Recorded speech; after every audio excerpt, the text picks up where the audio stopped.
Hello friends, this is Sumitra and welcome to TET Manthan. तो आज की इस वीडियो में हम डिस्कस करेंगे एक बहुत ही इम्पॉर्टेंट पर्सन को जो कि हर टेट एग्ज़ाम के लिए इक्वली बहुत इम्पॉर्टेंट है और उनका नाम आप सभी जानते हैं जो कि है प्याजे। जैसे हमारे जब कहीं अगर मोदी जी आए हैं तो इनको वो इंट्रोडक्शन की मोहताज नहीं है, तो इसी तरीके से प्याजे बिल्कुल इंट्रोडक्शन की मोहताज नहीं है। ऐसा कोई टेट एग्ज़ाम नहीं है जहाँ पे प्याजे की कॉग्निटिव डेवलपमेंट की थ्योरी से क्वेश्चंस ना आते हों। स्टेजेस से क्वेश्चंस आते हैं, एसिमिलेशन अकोमोडेशन से क्वेश्चन आते हैं। जैसे मैं हमेशा एक एग्जांपल आप लोगों के साथ में शेयर करती हूँ कि हमारी इंडियन शादी में जैसे मामा, फूफा, जीजा, ये कुछ मेहमान ऐसे होते हैं जो बहुत इंपॉर्टेंट होते हैं, जो आपको हर जगह दिखाई देंगे। इसी तरीके से प्याजे भी हैं जो कि आपको हर टेट एग्ज़ाम में दिखाई देंगे। और सीटेट में तो प्याजे आए बिना रह ही नहीं सकते। मैं सिर्फ सीटेट की बात नहीं करूँगी आज, तो सभी टेट एग्ज़ाम के लिए इस क्लास का एक एक वर्ड आप लोगों के लिए बहुत इंपॉर्टेंट रहने वाला है। अगर एग्ज़ाम के बाद आकर के इसको देखोगे ना तो ऐसे ऐसे माथा पीटोगे तुम लोग। तो इसीलिए बहुत ही 102% कॉन्सेंट्रेशन के साथ में आपको सुनना है। ये जो चीज़ें इस पीपीटी में लिखी हुई हैं आपको हर जगह मिल जाएंगी, आप गूगल करोगे तो मिल जाएंगी, बुक्स में मिल जाएंगी, बट जो मैं बोल रही हूँ वो मायने रखता है, वो आपको चीज़ें समझने में हेल्प करेगा। ठीक है, चलिए स्टार्ट करते हैं। शेयर आप लोग प्लीज़ अपने सभी फ्रेंड्स के साथ में करिएगा। मैं हमेशा आपको बोलती हूँ कि जिनका भी आप भला चाहते हैं, जिनके भी आप चाहते हैं कि अच्छा रिजल्ट हो, उनके साथ में ज़रूर आप इसको शेयर करें। चलिए स्टार्ट करते हैं। थोड़ा सा हम प्याजे का इंट्रोडक्शन देख लेते हैं। सबसे पहले प्याजे क्या है आपके? प्याजे एक स्विस साइकोलॉजिस्ट है, यानी कि स्विट्ज़रलैंड के आपके क्या हैं, साइकोलॉजिस्ट हैं प्याजे। इनको फादर ऑफ चाइल्ड साइकोलॉजी कहा जाता है और डेवलपमेंटल साइकोलॉजी के भी जनक इनको कहा जाता है। ठीक है, विकासात्मक मनोविज्ञान और जो बाल मनोविज्ञान है उसके पिता कहा जाता है, जनक कहा जाता है जो आपके प्याजे हैं उनको, क्योंकि इन्होंने एक बहुत ही एमिनेंट रोल प्ले किया है चाइल्ड साइकोलॉजी को समझने में। इससे पहले लोग क्या मानते थे कि बच्चा जो है वो कोरी स्लेट है, उसके ऊपर कुछ भी लिख दिया जाए। जो बिहेवियरिज्म मानता था कि बच्चे को हम अपने हिसाब से मोल्ड कर सकते हैं, जो मर्जी बना सकते हैं बच्चे को। बच्चा बिल्कुल मूर्ख पैदा होता है, उसको हम अपने हिसाब से सब कुछ सिखाते हैं। प्याजे ने इस चीज़ को चेंज किया, इस थॉट प्रोसेस को चेंज किया कि नहीं, बच्चा जो है वो क्या है, कंस्ट्रक्टिव है। ठीक है, एक क्या है, अपने नॉलेज का कंस्ट्रक्शन बच्चा खुद करता है। ये रचनावाद को मानते हैं, कंस्ट्रक्टिविज्म को मानते हैं प्याजे। क्या कहते हैं, बच्चा क्या है, एक एक्टिव एक्टिवली ज्ञान का सृजन करता है। प्याजे इस चीज़ को मानते हैं। प्याजे मानते हैं जेनेटिक एपिस्टेमोलॉजी को। जेनेटिक एपिस्टेमोलॉजी क्या होती है, जिसको हम कहते हैं कि जो हेरिडिटी से रिलेटेड है आपका। प्याजे मानते हैं कि बच्चे को हेरिडिटी से गुण मिलते हैं जो कि एज के साथ में अनफोल्ड होते हैं। ठीक है, बच्चा इस स्टेज में होगा तो पर्टिकुलर इतना मैच्योर होगा कि वो इन सब चीज़ों को कर पाएगा। बच्चा फिर नेक्स्ट स्टेज में जाएगा तो उसकी सोच जो है, उसका थॉट प्रोसेस इतना मैच्योर हो जाएगा कि वो इन चीज़ों को समझने लग जाएगा, जो कि कहीं हद तक चीज़ें सच भी है। और उसमें प्याजे थोड़ा सा रोल मानते हैं, ऐसा नहीं है कि बिल्कुल नकारते हैं, कम इंपॉर्टेंस मानते हैं सोशल इंटरेक्शन की, लेकिन मानते ज़रूर हैं प्याजे कि जो जीन्स आपको मिले हैं वो आपकी सोसाइटी में जा कर के अनफोल्ड होते हैं, लेकिन बच्चा अपने ज्ञान का निर्माण खुद करता है। प्याजे बात करते हैं कॉग्निटिव डेवलपमेंट के बारे में। कॉग्निटिव डेवलपमेंट को आप थोड़ा सा समझने की कोशिश करें, यहाँ से क्वेश्चन भी बन जाता है आपका। कॉग्निटिव डेवलपमेंट क्या है आपका? कॉग्निटिव डेवलपमेंट में आपकी बहुत सारी चीज़ें आ जाती है, जैसे कि अगर आप रीजनिंग लगाते हैं तो वो आपका किस में आ जाता है, कॉग्निटिव डेवलपमेंट में आता है। आपका रीजनिंग लगाना यानी तर्क करना आपका कॉग्निटिव डेवलपमेंट में आ जाता है। दूसरा, इसको क्या हो गया पता नहीं, दूसरा अगर मैं बात करूं प्रॉब्लम सॉल्विंग, ये सारी चीज़ें आपको याद रखनी है। प्लीज़ आई रिक्वेस्ट यू, बहुत ही अच्छे से इसको नोट कर लेना, आपको पेपर में मिलने वाली है। प्रॉब्लम सॉल्विंग जो है आपका, वो आपका किस में आता है, कॉग्निटिव में आता है, आपके कॉग्निशन में आता है। ठीक है, रिमेंबरिंग किस में आती है, आपकी रिमेंबरिंग आपके कॉग्निशन में आती है। आपकी लैंग्वेज कहाँ पर है, तो अगर पूछा जाए तो वो आपके किस में है, कॉग्निटिव डेवलपमेंट में आती है, आपके कॉग्निशन में है। ठीक है, इसके अलावा आपका परसेप्शन हो गया, आपका थिंकिंग प्रोसेस हो गया, ठीक है, आपका रिमेंबरिंग हो गया, इसके अलावा आपकी अटेंशन हो गई, आपकी प्रॉब्लम सॉल्विंग, आपकी लैंग्वेज, सब कुछ किस में आता है, आपकी कॉग्निटिव डेवलपमेंट में आता है।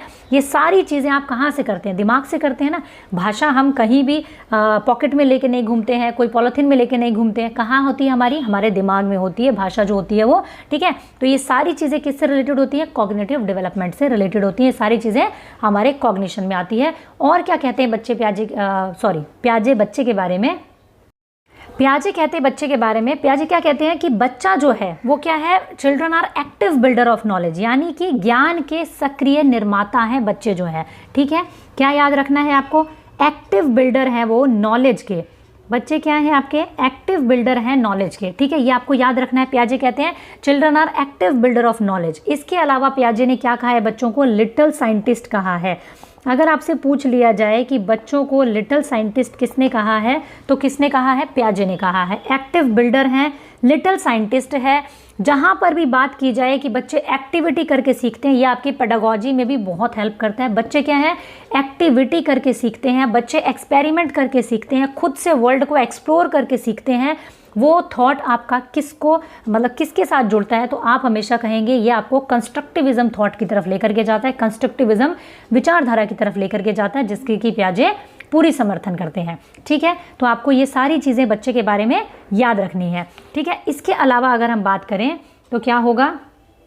इसके अलावा एक क्वेश्चन आपसे और पूछा जाता है। वो क्या पूछा जाता है? वो पूछा जाता है बच्चों के थॉट प्रोसेस के बारे में। जैसा कि मैंने बताया, कॉग्निटिव डेवलपमेंट, हमारी थिंकिंग कहाँ आती है?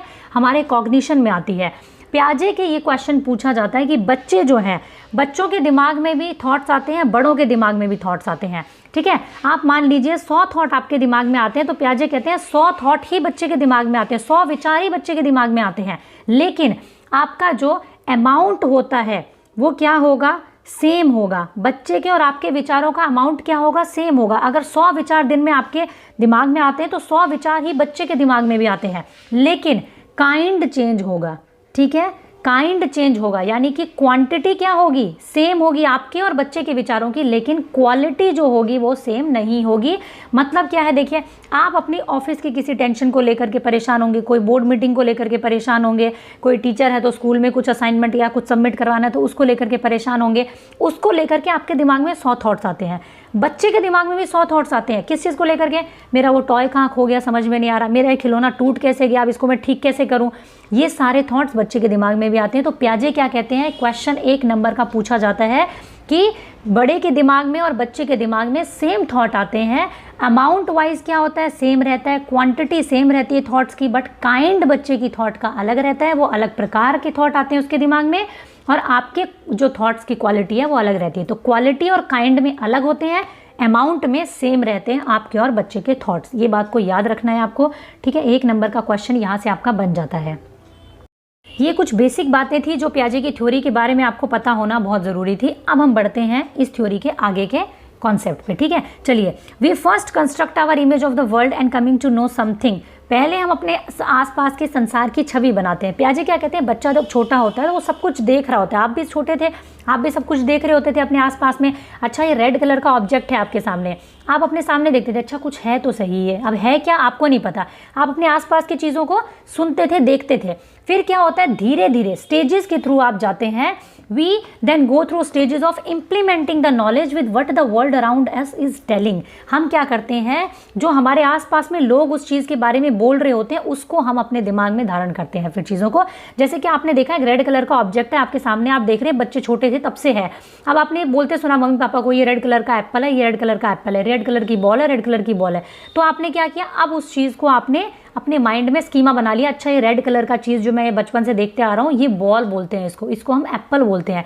तो पियाजे कहते हैं कि बच्चा जो है वो अपने ज्ञान का निर्माण खुद करता है। चीज़ों को सबसे पहले वो देख करके अपने दिमाग में एक छवि बनाता है और उसके बाद में धीरे धीरे वो उस पर इम्प्लीमेंट पे आता है। इसको आपको ध्यान रखना है। ज्ञान का निर्माण कैसे करता है बच्चा? आप देखो, कोई चीज़ गर्म रखी हुई बच्चे के पास में, आप जितना मर्जी मना कर लो, अरे मत छुओ गर्म है, अरे मत छुओ गर्म है, क्या करेगा? टच करके देखा होगा उसको।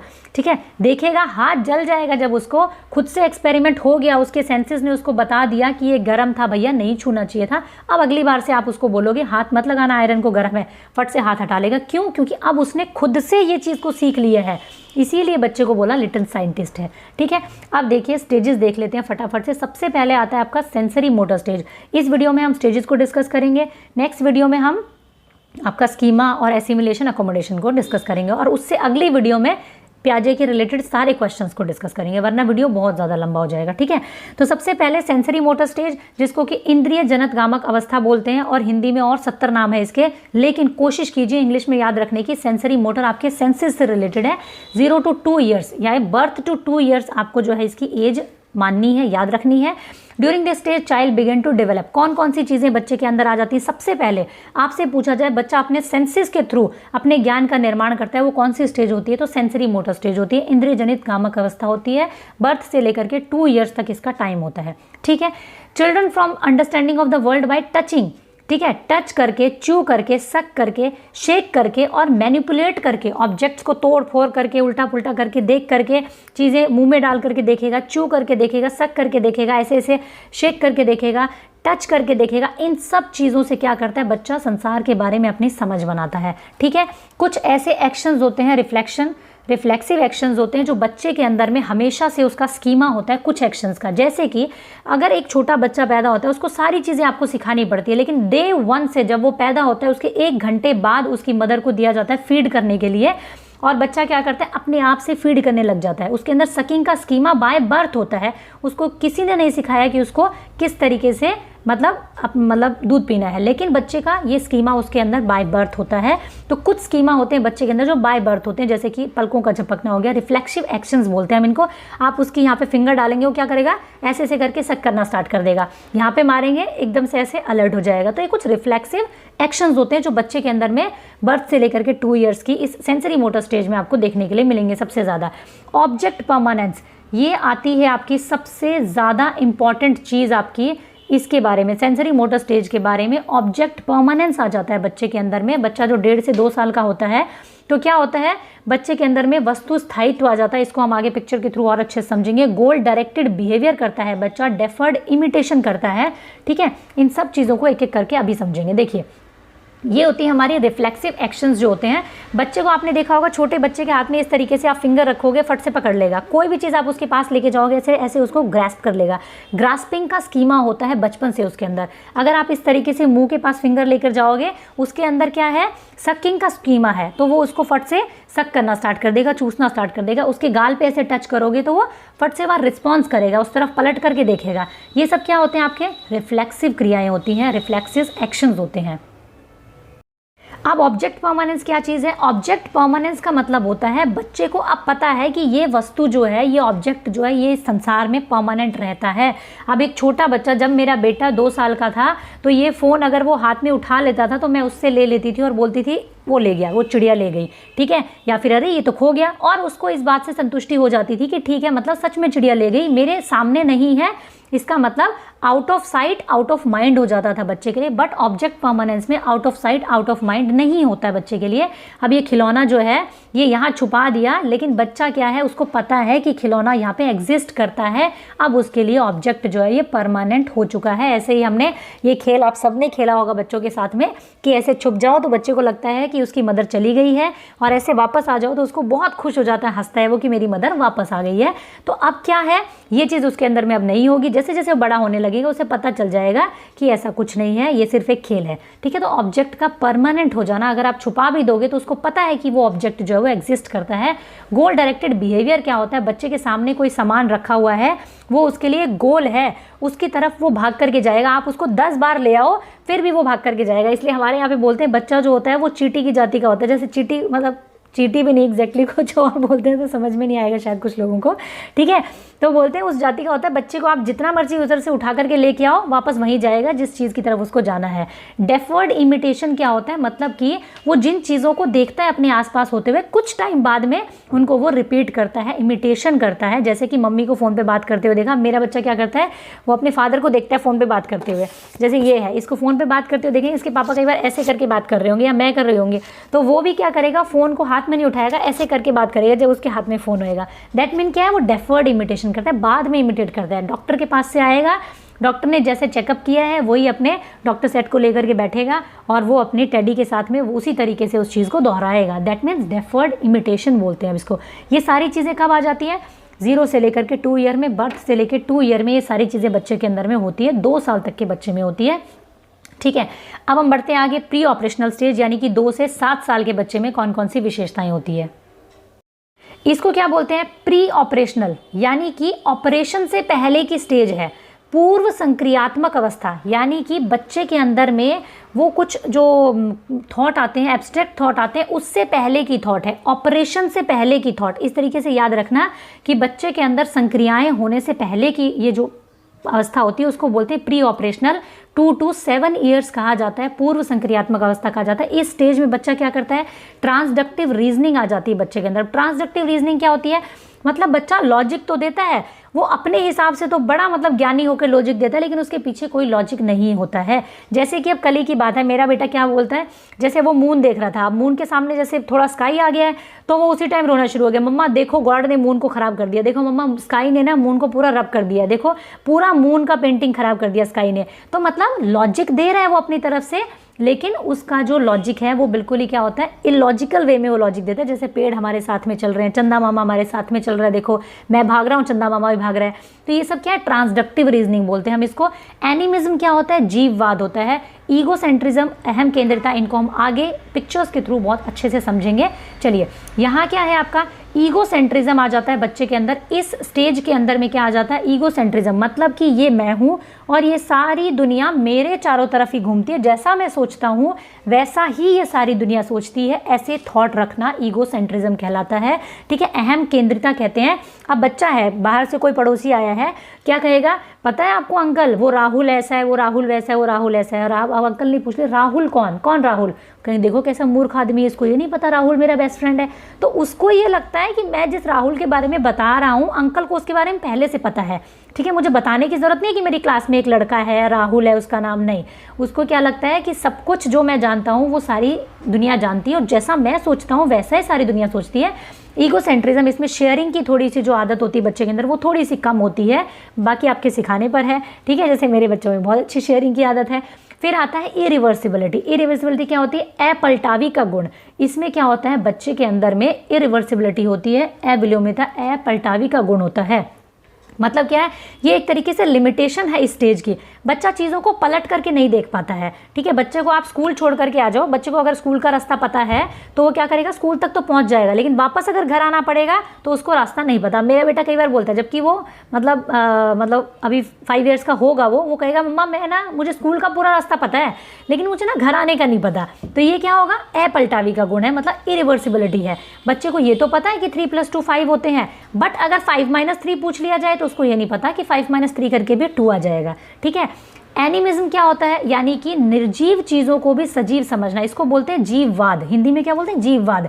निर्जीव चीज़ों को भी सजीव समझेगा, अपने टैडी के साथ में खेलेगा। अब ये क्या कर रहा है, अपना दूध अपने टैडी के साथ में शेयर कर रहा है, इसको लग रहा है इसको बेचारे को भूख लगी होगी, टेबल से चोट लग जाए अगर बच्चे को, मेरा बेटा जो है वो तब तक चुप नहीं होगा जब तक मैं टेबल को थप्पड़ नहीं मार देती, और तब उसको जाकर के सुकून आएगा कि अच्छा मेरा बदला मम्मी ने इससे ले लिया, मतलब ये टेबल भी समझती है, इसने मुझे जानबूझ के चोट मारी है। ठीक है, तो क्या होगा, निर्जीव चीज़ों को सजीव समझना। एनिमिज्म 2 to 7 ईयर्स में होगा। ये भी आपका सेंटरेशन या लैक ऑफ कंजर्वेशन, दोनों एक चीज़ है। सेंटरेशन का मतलब केंद्रीयकरण का गुण रहता है बच्चे में, ये भी क्या होगी, एक लिमिटेशन होगी इस स्टेज की। इरिवर्सिबिलिटी और ये दोनों लिमिटेशन है स्टेज की। ठीक है, सेंट्रेशन क्या है, बच्चा केंद्रीयकरण रहता है बच्चे का, एक ही एस्पेक्ट को समझ पाता है। अब देखो ये बीकर जो है, ये चौड़ाई में दोनों जो है वो सेम है।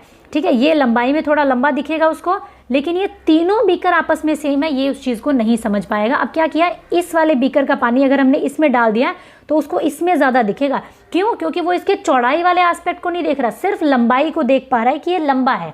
ठीक है, ये नहीं देख रहा कि ये उतना चौड़ा भी है। ठीक है, तो इसीलिए इसको बोलते हैं सेंट्रेशन या लैक ऑफ कंजर्वेशन। कंजर्वेशन का अभाव है बच्चे के अंदर, और क्या है, केंद्रीयकरण है बच्चे के अंदर, संरक्षण का अभाव है बच्चे के अंदर में। ठीक है, लैंग्वेज का डेवलपमेंट यहाँ पे काफ़ी अच्छा होता है बच्चे का, तो ये चीज़ें आपको याद रखनी है। 2 to 7 ईयर में ट्रांसडक्टिव रीजनिंग आ जाती है, एनिमिज्म आ जाता है, ईगोसेंट्रिज्म, इरिवर्सिबिलिटी, और उसके बाद में आपका सेंट्रेशन आ जाता है, लैक ऑफ कंजर्वेशन रहता है। ये सारी चीज़ें आपको याद रखनी है 2 to 7 ईयर्स में, प्री ऑपरेशनल स्टेज में। ठीक है, क्लासिफिकेशन और सीरिएशन जो है बच्चा इस स्टेज में कर लेता है। ठीक है, क्लासिफिकेशन कर लेगा, सीरिएशन कर लेगा, कि वो चीज़ों को क्लासीफाई कर देगा, कलर्स के बेसिस पे कर देगा, शेप्स के बेसिस पे कर देगा। ये सारी चीज़ें बच्चा जो है वो इस एज में कर लेता है आराम से।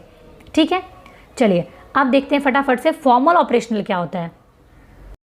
फॉर्मल ऑपरेशनल स्टेज, देखो उसमें क्या था, प्री ऑपरेशनल स्टेज यानी कि ऑपरेशन से पहले की स्टेज। यहाँ क्या है, बच्चे के अंदर एक एब्स्ट्रैक्ट थिंकिंग आ जाएगी, लॉजिक देगा तो एक लॉजिकल बात का लॉजिक देगा, उसके लॉजिक देने में भी एक लॉजिक होगा, है ना। तो वो वाली बात है। यहाँ पे औपचारिक संक्रियात्मक या अमूर्त संक्रियात्मक अवस्था, उसमें क्या था, पूर्व संक्रियात्मक अवस्था, ठीक है। और मूर्त, यहाँ पे क्या है, एब्स्ट्रैक्ट थिंकिंग आ जाएगी बच्चे के अंदर में। अब एक चीज़ और याद रखनी है आपको, अगर आपसे ये पूछा जाए कि बच्चा जो है वो लॉजिक लगाना शुरू कर देता है, बच्चे के अंदर कॉन्क्रीट थिंकिंग आ जाती है, तो वो कौन सी स्टेज होगी, वो आपकी प्री ऑपरेशनल स्टेज होगी। यहाँ भी बच्चा लॉजिक लगा पाता है, लेकिन उन चीज़ों के बारे में जिसको वो देख सकता है, छू सकता है, उन चीज़ों के बारे में लॉजिक नहीं लगा सकता जिनको वो देख नहीं सकता है। यानी कॉन्क्रीट चीज़ों के बारे में लॉजिक कब आ जाएगा, प्री ऑपरेशनल में ही आ जाएगा, 2 to 7 ईयर्स में आ जाएगा। लेकिन एब्स्ट्रैक्ट थिंकिंग कब आएगी बच्चे के अंदर में, ये आपकी फॉर्मल ऑपरेशनल में आएगी, जो आपकी सबसे लास्ट स्टेज होती है। एब्स्ट्रैक्ट थिंकिंग यानी अमूर्त चिंतन आ जाएगा बच्चे के अंदर में। आप उसको प्रॉब्लम बताओगे, अच्छा वहाँ पे ना ऐसे ऐसे चीज़ हो गई थी, वहाँ मैंने वो उस वाले चौराहे पे ना ऐसे ऐसे ट्रैफिक हो रखा था।